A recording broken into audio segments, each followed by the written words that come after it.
ان کا سر جو غائب ہونا ہے علی امین گنڈا پور صاحب کا، اس نے بھی کچھ یعنی کہ وہ کان کھڑے کر دیے ہیں، کچھ بھویں جو ہیں کان جو مرضی کھڑے ہو جائے، لیکن خان صاحب نے کہا ہے کہ وہ بات چیت کے دروازے بند کر رہے ہیں. ہاں جی، آج انہوں نے کہا. ہماری اطلاعات کے مطابق تو بات چیت کے دروازے بند ہی تھے، چھوٹی موٹی خسر پسر ہو رہی تھی، تو توقع تھی کہ ان کو خان صاحب کو چاہیے کہ اب ایک ان کے ساتھ بات چیت کے دروازے کھولیں، جو ان کے پیٹی بھائی ہیں، جو اہل سیاست ہیں، ان کے ساتھ بیٹھیں، مل کر دفاع کریں آئین کا، پارلیمنٹ کا، بنیادی حقوق کا. اگر وہ یہ اپنی اس پر نظر ثانی نہیں کریں گے تو پھر وہ جتنے بھی احتجاج کے اعلانات کریں تنہا نہیں لڑ سکیں گے، احتجاج نہیں کر سکیں گے پھر اس طریقے سے. یہی نتیجہ ابھی تو آپ نے پورے پاکستان سے لوگ اکٹھے کر کے آپ ایک جگہ طاقت کا مظاہرہ کرتے ہیں، تو جگہ جگہ جب ہنگامہ ہوگا تو کیسے اسے عہدہ برا ہوں گے. اور آپ نے ایک جو تحفظ دستور کمیٹی بنائی ہے یا تنظیم بنائی ہے، اس میں دوسرے لوگ شامل کیے ہیں. وہ کیوں شامل کیے ہیں؟ اس لیے کہ آپ کو اندازہ ہے کہ آپ کو اپنی طاقت میں اضافہ کرنا چاہیے، تو آپ کو طاقت میں اضافہ کریں اور صحیح جگہ پہ چوٹ لگائیں اور غلط جگہ پہ چوٹ نہ لگائیں. یہ چوٹوں کو مہنگی پڑے گی.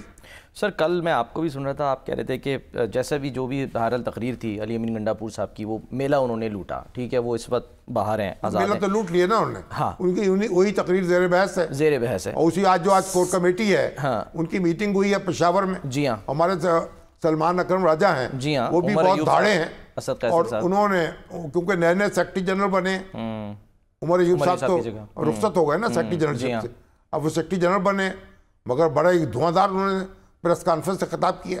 وہ کہہ رہے ہیں سر کہ بس جو فوج کی سیاست میں مداخلت سے متعلق بیان ہے اس پر معذرت نہیں کریں گے علی امین گنڈا پور صاحب. حالانکہ دوسرے معاملے پہ انہوں نے ابھی تک معذرت نہیں کی ہے، دوسرے کر رہے ہیں، یعنی بیرسٹر صاحب ہو گئے یا باقی لوگ ہو گئے.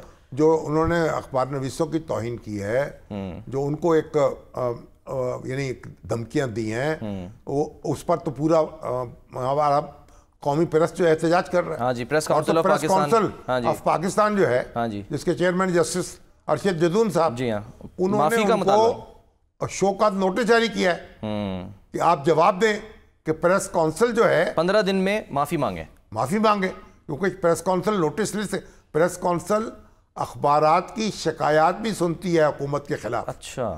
اور لوگوں کی شکایات سنتی ہے اخبارات کے خلاف. اچھا، جیسے وہ کاؤنسل آف کمپلینٹس ہے پیمرا کی، اسی طرح سے یہ پاکستان پریس کونسل ہے. صحیح ہے، یہ ایک الگ آئینی ادارہ ہے، یہ قانونی. اور اس میں جو ہماری اخباری تنظیمیں ہیں ان کے لوگ اس کے ارکان ہیں، ممبر ہیں. ٹھیک ہے، میں خود بھی اس کا ممبر ہوں. بالکل. اس کی گورنمنٹ سر لیکن اگر وہ نہیں مانگتے معافی 15 دن کے اندر، تو دیکھیں گے پھر دوسری کارروائی ہوگی. کیا کارروائی ہو سکتی ہے؟ وہ جو قانون کے مطابق ہوگی، ریپریمانڈ کریں گے ان کو. اچھا. اور جو بھی اس کے اقدام کریں گے، کارروائی شروع کریں گے. تو اگر وہ نہیں آئیں گے یک طرفہ کارروائی ہوگی. تو ایک اعلان تو ہو جائے گا نا کہ انہوں نے یہ کام کیا ہے.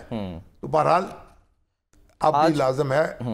اور سلمان اکرم راجہ صاحب بھی بہت دھواں تقریر کر لیں، خان صاحب بھی جتنے غصے میں آ جائیں، مگر حالات کو بگاڑنا جو ہے وہ آپ کے کام نہیں آئے گا.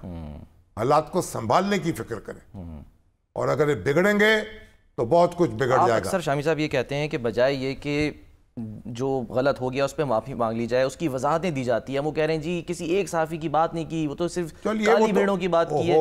وہ تو بات ان کی غلط ہے نا، کہ اس طرح کہنا جو تجاوز ہو گیا ہے اس پہ اظہار افسوس کر دیں. بنگلہ دیش کی بات کس طرح کر رہے تھے؟ ہاں جی، کہ انہوں نے جو نام لیا بنگلہ دیش کا، کس حوالے سے لیا کہ بنگلہ دیش بن جائے گا؟ بنگلہ دیش کی کیا ریلیونس ہے اس سے؟ کوئی ریلیونس نہیں ہے. اور وہاں جو بنگلہ دیش میں بنانے والے تھے ان کی کیا درگت بن رہی ہے وہاں مشرقی بنگال میں یا بنگلہ دیش میں. آپ یہ داخل تو دیکھیں نا، ان کے مجسمے ٹوٹ رہے ہیں، ان کی تصویریں جلائی جا رہی ہیں، ان کی بیٹی جو ہے اس کو پناہ نہیں مل رہی، مقدمہ بھی درج ہو رہا ہے. تو اب آپ ٹرائیبیونل کی کیا مثال کر رہے ہیں؟ اور جو عمران خان صاحب بھی کر رہے ہیں، شیخ مجیب الرحمان سے بات چیت ہو رہی تھی اور تیاری ہو رہی تھی آپریشن کی. تو بھئی آپ پھر شیخ مجیب کو کیوں فالو کرنا چاہتے ہیں؟ آپ شیخ مجیب کو فالو نہ کریں، آپ قائد اعظم کو فالو کریں.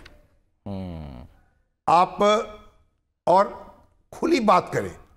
پاکستان جو ہے اس کے محافظ ہیں آپ, پاکستان کے آپ سپوت ہیں, اور پاکستان کے ساتھ جڑے رہیں. یہی بات آج صحافی نے عمران خان سے سوال بھی کیا نا, ان سے پوچھا کہ علی امین گنڈاپور کے بیانات سے بغاوت کا تاثر جاتا ہے, کیا آپ بغاوت کی ترغیب دے رہے ہیں؟ تو انہوں نے کہا کہ جی کون سی بغاوت؟ علی امین گنڈاپور نے قوم کے جذبات کی ترجمانی کی ہے, اور انہوں نے یہ بھی کہا کہ میں علی امین گنڈاپور کے ساتھ کھڑا ہوں.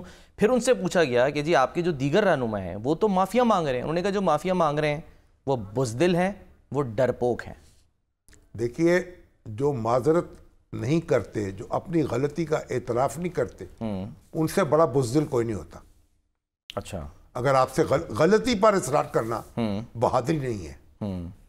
غلطی پر, غلطی سے پیچھے ہٹ جانا, غلطی کی تصحیح کرنے کی کوشش کرنا, یہ بہادری ہے. کہ جب آپ, اب یہ جو علی امین گنڈاپور ہیں, انہوں نے جو بھی گفتگو کی ہے اور جس طریقے سے کی ہے, کوئی شخص اسے جسٹیفائی نہیں کر سکتا. تو اس لیے اب وہ تو ایک الگ, خان صاحب جو ہیں ان کے ساتھ کھڑے ہیں, جب وہ کہتے ہیں اخبار نویسوں کے ساتھ بات ہو کے میں نے تو تقریر نہیں سنی, مجھے کیا پتا وہاں کیا ہو رہا ہے, باہر کیا ہو رہا ہے, میں تو پھر اس طرح وہ اون کیوں کرتے ہیں؟ اپنی مشکلات میں اضافہ نہ کریں, ان میں کمی کریں, ٹھنڈے دل سے سوچیں اور آگے بڑھنے کی کوئی سبیل کریں. اور جو انہوں نے اپنی تنظیم بنائی ہے, محمود خان اچکزئی جس کے سربراہ ہیں, ان کو متحرک کریں, کوئی پل بنائیں. پل بنانے کی ضرورت ہے, پل توڑنے کی ضرورت نہیں ہے. آج انہوں نے یہ بھی کہا کہ کوئی 5-6 لوگ ہیں جن کو ہم نے کہا تھا کہ جی وہ بات کر سکتے ہیں اسٹیبلشمنٹ سے, تو یہ آہستہ آہستہ کر کے جو ہے وہ باتیں سامنے لے کر آ رہے ہیں. پہلے کہتے تھے کہ جی ہمارا کوئی کسی قسم کا کوئی ہمارا رابطہ نہیں اسٹیبلشمنٹ سے, آج کہہ رہے ہیں جی ہمیں تو وہ پائی سرکس کا جلسہ بھی ان کے کہنے پہ ہم نے ملتوی کیا, اور ہمیں گارنٹی بھی دی گئی تھی, این او سی اسی لیے دیا گیا تھا, لیکن ہمیں دھوکہ دے دیا گیا. این او سی تو دیا گیا نا, لیکن اس میں شرائط بڑی لگا دی گئی اور سہولت نہیں ملی ان کو. جلسہ تو ہو گیا نا. اب اسٹیبلشمنٹ نے نہیں کہا تھا کہ تقریر ایسی کرنی ہے. جنہوں نے اجازت دی تھی, تقریر بھی انہوں نے لکھ کے دی تھی کہ بھئی ایسی تقریر کرنی ہے. تو بھئی اگر آپ صرف جذبات میں آپ بہتے چلے جائیں گے اور آپ بس آگ لگاتے چلے جائیں گے تو خود بھی جل جائیں گے اس میں. سر ایک آخری بات جو انہوں نے ظاہر ان سے, کیونکہ آج کافی جو ہے نا سوال و جواب ہوتے رہے, تو ان سے پوچھا گیا, سوال ہوا کہ جی فیصل وابڈا نے الزام لگایا کہ ارشد شریف قتل کے پلاٹ میں آپ, جنرل فیض اور مراد سعید جو ہیں وہ شامل تھے.